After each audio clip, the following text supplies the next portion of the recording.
The return of Kirk Cousins to Minnesota was not pretty. Kirk really struggled, and he has been struggling for a little bit now. The Falcons have a losing record. They just aren't great. They do have a chance to make the postseason, mostly just because of how bad the NFC South is, but nobody seriously thinks the Falcons are a contender or can make any noise in the postseason. Kirk was with the Vikings for a while, and it felt like he was just there because they couldn't really find anybody better. The Falcons even still drafted a quarterback high in the first round, despite giving Kirk a big deal. Meanwhile, the Vikings decided to do the same, but also signed a guy to start too. Of course, that was Sam Darnold. And suddenly, it looks like the Vikings are set up well for the future. But you would probably argue the opposite for the Falcons, as long as Kirk is starting. The Vikings and Kevin O'Connell moved on at the perfect time from Kirk. And now Darnold is dealing, and Minnesota is a real contender. So how did the Vikings get so lucky? Quarterback was really an issue for the Vikings for a long time. They had that run to an NFC championship game with Brett Favre in 2009, and it just wasn't pretty for a long time after that. Christian Ponder was a complete mess, and there looked like there was some serious hope for Teddy Bridgewater to be the franchise guy, but that nasty ACL tear ruined that. Sam Bradford came in, and then against all odds, the Vikings made another conference championship game, this time with Case Keenum somehow leading the way. Of course, that was the year of the iconic Minneapolis Miracle when Stephon Diggs scored to beat the Saints. Even with Keenum getting the Vikings to that point, it was still pretty obvious he just wasn't actually a franchise guy. The Vikings got what appeared to be a big upgrade in Kirk Cousins, who was consistently good for a long time in Washington and even had back-to-back winning seasons at one point, which just is not an easy task when your owner is Dan Snyder. It was time for Kirk to move on after being franchise tagged by Washington. He got a big bag from the Vikings. It was a 3-year, $84 million deal. It was the biggest contract in NFL history at the time. After never having a 30-touchdown season in Washington, he did it in year one with the Vikings. Minnesota essentially had two pretty good seasons with Kirk at quarterback when you look back. In 2019, the Vikings went 10-6 and made the playoffs when Mike Zimmer was still the head coach. Kirk had a pretty good season. He had 26 touchdowns to only 6 interceptions, really took care of the football. He then threw for 30-plus touchdowns the next 2 years. But it wasn't until 2022 when he and the Vikings had what I think is the peak of the Kirk Cousins time in Minnesota. Now, he did win a single playoff game with the Vikings. That was over the Saints in overtime in 2019. But I think 2022 was the best, and it's really a good example of what and just who Kirk Cousins is and what we're going to look at his career when he's done. The 2022 season was great for the Vikings. Somehow, they found ways to win close games no matter what, and they were just really fun to watch. That offense had Kirk leading the way while passing the ball to a young Justin Jefferson and Adam Thielen. Dalvin Cook was at running back. It was a very talented team, and Kevin O'Connell was the new, fun,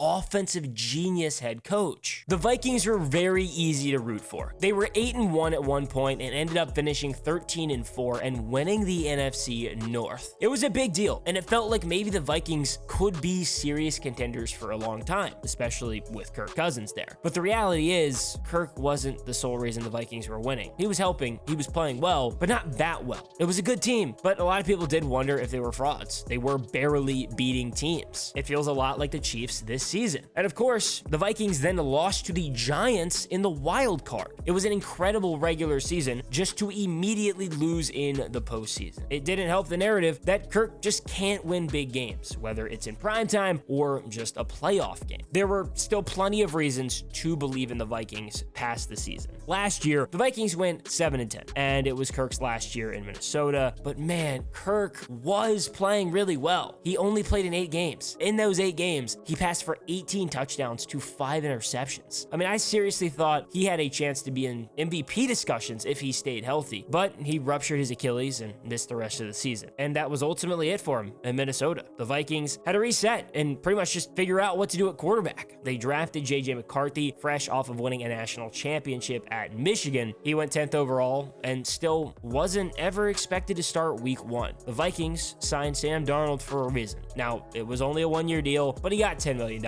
At one point, especially if Darnold was struggling at all, it would have just made a ton of sense for McCarthy to come in and play. But then in the preseason, he tore his meniscus. So he was out for the season just like that. And it was Sam Darnold's team. And now the Vikings are kind of in a weird situation for quarterback next season. You have a young rookie quarterback you spent a high pick on, but also Darnold has been playing very well with 28 touchdowns to 10 interceptions. It only makes sense to re-sign him if he wants to come back, but he could also get a big payday elsewhere if a team is really quarterback needy. Regardless, the Vikings have a tough decision to make at quarterback, and you can really say the same for the Falcons right about now too. The reality is, Kirk Cousins hasn't been very good. His last 4 games specifically have been awful. 0-4 over the stretch. He's thrown 8 interceptions and not a single touchdown. I mean, it just isn't working right now. On the year, Kirk has 17 touchdowns to 15 interceptions. Early in the season, it felt like the Achilles could still be kind of giving him an issue with his mobility, but I think he's mostly looked fine. It's not like he was always a super mobile quarterback anyway. The issue is, the Falcons gave him a 4-year, $160 million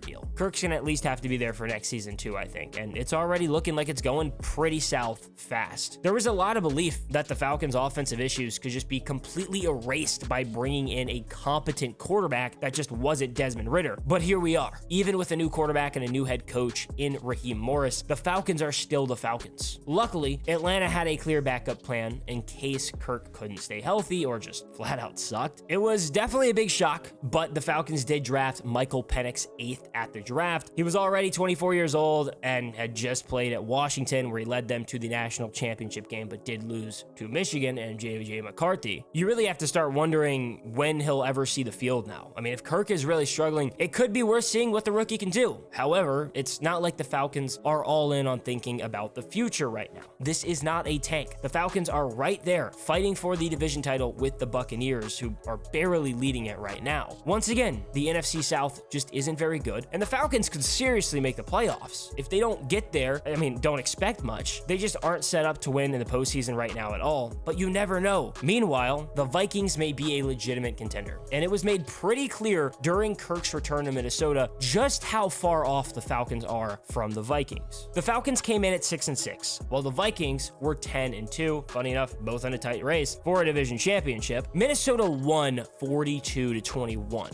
But take a quick step back from that score. It wasn't a blowout game if you watched the game. The Falcons led 7-0, and Jordan Addison had a long 49-yard touchdown to tie it, and Justin Jefferson scored on a 12-yard pass late in the second quarter. It was only 14-10 in favor of the Vikings going into the half. Jay Jettas had another big touchdown, this time a 52-yarder in the third quarter, but the Falcons tied the game at 21 headed into the fourth quarter. You don't expect a game tied going into the fourth quarter to end up as a 21-point win, but the Vikings just got rolling. Addison had 2 big touchdowns from 11 and 6 yards out, and the Vikings just stepped on the Falcons' throats. Sam Darnold played out of his mind. He had a career-high 347 yards and threw 5 touchdowns and no picks. Kirk did have 344 yards, but it came with 2 interceptions and no passing touchdowns again. It just wasn't a very pretty return for Kirk Cousins. Now at 36 years old and still kind of fresh off of an Achilles injury last season, you have to wonder how much time he has left in him. I've always rooted for Kirk, being a Washington fan. I hope he wins in Atlanta the same way I rooted for him in Minnesota, but his time is coming, man. At some point, especially if he keeps playing the way he has in recent weeks, the Falcons are going to have to see what they have in Michael Penix for their future, because Kirk just isn't playing well enough. Meanwhile, the Vikings have a guy they'd like to see at some point, but it doesn't even matter right now. Minnesota might be a very serious contender without Kirk Cousins, and that's in big part to Sam Darnold. What a difference a year can make.